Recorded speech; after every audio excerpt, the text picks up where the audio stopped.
We are joined by Ruaidhri O'Connor of the Irish Independent and Liam Toland, who was on commentary on Saturday at Thomond Park for Ayr. So Munster, Liam, will feel they should have won. There's question marks over a killer instinct or ruthlessness maybe. The flip side though is there is a sense that the gap is closing on Leinster. Yeah, because coming into the game, Joe, it was like, how do we frame the match? There was an awful lot of talk about it being a final Irish trial, which I thought was probably over-egging it a little bit, because I'd be surprised if the Irish management hadn't penciled in an awful lot of their starting side. But that said, it was a must-win game for Leinster in the context of the competition. But way beyond that, culturally, it was a huge opportunity for Munster, and there was a real opportunity to win that game. And the side they picked, and particularly the bench they picked, I thought they had a real shot at it. And like in any game of rugby, both sides shared the pitch, they shared the ball, and they shared the referee. So it's all about how you impose your game on the opposition. And to be fair to Munster, they did so brilliantly in the opening 20 minutes, absolutely brilliantly opening 20 minutes. And we saw loads of really interesting attacking ploys that worked really well under high tempo. But the bottom line is, Munster, had they kicked their points, would have won that game, and it would have put an enormous different kind of complexion on it. And you think of Tadhg Beirne, I don't know if you saw his post-match interview, but he looked like physically wrecked, emotionally wrecked, distraught in many ways, and he was the player of the match. He'd an unbelievable game. So that's going to be a very cruel blow to Munster, who got, throughout the game, had earned so many massive emotional gains, turnover scrums, turnover lineouts, turnover in the base. When Leinster threw an awful lot at them on their own 5-metre line, Munster's defence held out. And you think of the amount of teams that have conceded four tries and more throughout this season to Leinster, and Munster did an awful lot of work. So we still have, for me, it's more of a trial on Munster. Munster's style was enough to win, but they didn't kick their points. So does that mean that they changed the style, or did they change their personnel? But there's certainly question marks over what's going to bring them to the next level, and so many positives out of the game, but it's going to really hurt them for some weeks. And if you were a player in that Munster camp, would your psychology be, this is good, we're getting closer, kick of a ball and we're in this? Or would you be thinking, bloody hell, if we couldn't win that game with that level of dominance at times, we'll never beat this lot? Yeah, I think there's, judging by the language being used by Van Graan after the game, where he was saying things like they're the dominant team, they've been the dominant side in this, and we're improving. But team sport at its heart there's an individual selfishness that goes on, and the players within the group will have put in an enormous shift, and they'll start asking questions: what's going to get us to the next level? And there will be a ruthlessness, like we saw Michael Jordan, how he approached his ruthlessness. He made changes within his starting team, like he was part of that process. Tom Brady last night, we see, like, he doesn't have 10 successes in Super Bowl, winning 6 of them by being a nice guy. So there's an individual ruthlessness that possibly needs to come in around team selection and around what's the best 23 and what's the best style. But the style was enough to win them the game. Now, the worry in terms of style beyond that is, like, they didn't expose Leinster the 6-2 split they had on the bench. So you had a scrum half on the wing, and Munster's attack never really exposed that winger, that scrum half who was on the wing. So there's elements about their improving attack that's definitely there. And I thought, for me, Conor Murray had one of his best games I've seen in a long time. In the first half, he sped up the game. In the second half, he controlled the game. And you look at Sexton for the second quarter, really imposed himself on driving his team forward. And I think that's what probably Munster needed out half, is someone who's going to drive them forward when everything isn't working their way. And so if we cut to the chase before I bring in Rory for his thoughts, Liam, you're saying style or personnel. Style seems to be in a reasonable place and improving. So personnel then, unfortunately, it's the nature of the number 10 jersey, spotlights on JJ Hanrahan. Is that who you're talking about, really? Well, he kicks his points, they win the game, and everyone's happy, But if you look deeper and then you kind of brush over the style of the game and the style they're playing. Like, South Africa won a World Cup, and they deserved to win the World Cup, but they didn't play a huge amount of rugby in winning it. Like, their back three weren't scintillating, So that's the team we're kind of seeing in Munster, and Dale Andy is hugely significant in that process, obviously. But for me, at 10, they're still lacking someone who's going to, you could actually see, and I was one of the very few in the ground on Saturday, but you could actually see Sexton grabbing the entire fixture by the scruff of the neck and driving it forward. Okay, and that was at a moment when Leinster weren't playing well.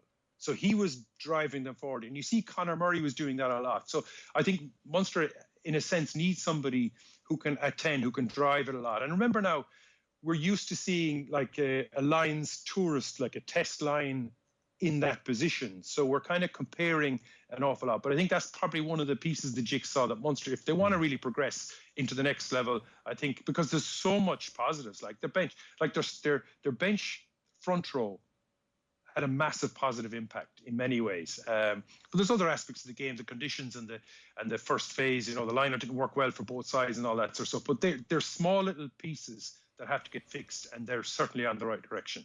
So, Rory O'Connor, for you, to what extent is the gap closing then? I think it's narrowed to a degree, but I think there's some very familiar failings that let Munster down, and I think that should frustrate them an awful lot, because they fixed a lot of the things around their game, but they still come in and they're inaccurate around their set piece, which really there's no excuse for in a game. I think if you're going to beat Leinster in a game like this when they're at full strength, you need to be pretty much nailed on in every department. And when you have Leinster 10-0 down and rattled, making really uncharacteristic mistakes, Luke McGrath, Robbie Henshaw, Gary Ringrose making bad errors and looking really shaky, you can't mess up your line out. And you know, they did that 3 times, and it basically gave Leinster the breathing space to grow into the game. When you have a chance to make it a 10-point game at half-time, you got to nail that kick. I know it hit the post and it was a difficult kick in the first place, but then to compound that error by then giving away 2 soft penalties and giving Sexton a chance to make it a 4-point game at half-time is pretty criminal stuff in the context of the game. And then to let, like, the try is an excellent try, the one that wins it, but it comes from discipline. You know, it comes from soft penalties, soft defence, falling asleep and letting Luke McGrath find big yards. You know, these are all manageable things that Munster just aren't quite at the level against the best teams. They're not switched on for 80 minutes, and they're not at the level they need to be at. So they fixed an awful lot. They brought in 2 world-class players. One of them got injured.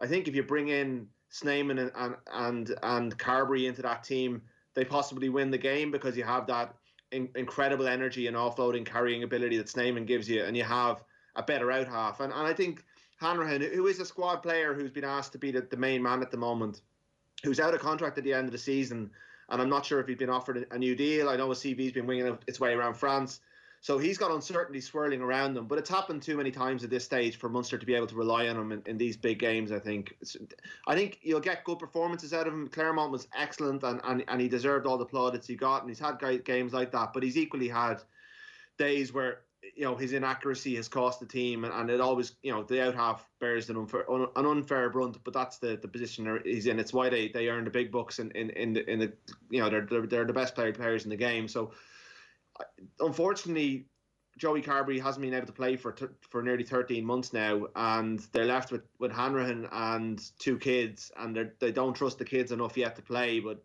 I think they're going to have to move on from Hanrahan soon, because it's not working. If you're going to win the European Cup, if you're going to win the Pro 14 and beat Leinster along the way, I think you need more consistency in that position. Liam, where are Leinster? Are they on the up? Are they improving as a side? You got to give them huge credit, don't you, for staying in. Like, it's a game they really could have won relatively easy. They put themselves in a lot of scoring positions in that opening first half, and they just kind of messed up their line out and their scrum turnovers, and then Ty Burns poach and all that kind of stuff. So, like, it was a big game for them and a massive win. Where are they? Like, you got to take Gary Ringrose's first game back. I thought Robbie Henshaw had a super game at 12. Like, really good.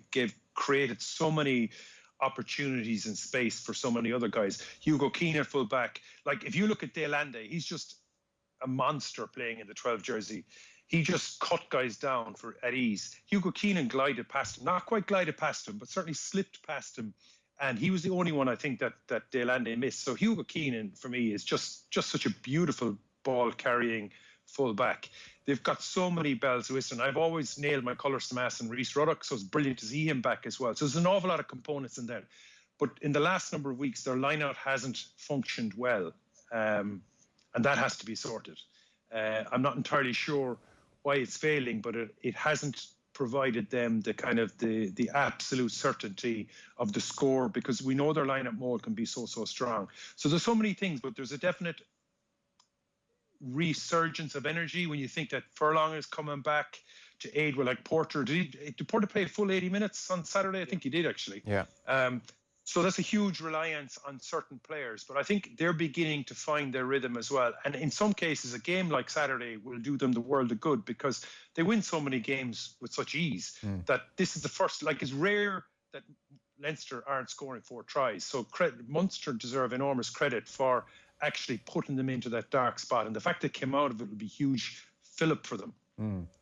On Keenan, then, there's a couple of individuals worth maybe discussing in light of the Six Nations on the horizon. It's interesting there, Liam, you mentioned his ball carrying, because at the moment what people are saying about Keenan is solid, mistake-free, safe pair of hands at full back, you know, and maybe the other aspects of his game aren't getting enough credit. His role in the try jumps to mind. And given the Stockdale injury, given the fact that Larmour was on the wing and it was Keenan at full back on Saturday, everything points towards him in a green number 15 jersey. Well, I've watched all the provinces play, and I've had the good fortune to be at the games. Like, he does all those things you've just articulated, but what he's actually doing that no other player at the moment is doing is he seems to be reading ahead 2 or 3 phases ahead when his team are setting up, and there's all sorts of 1-3-3-1s, and we know all the various formations and diamonds and all that.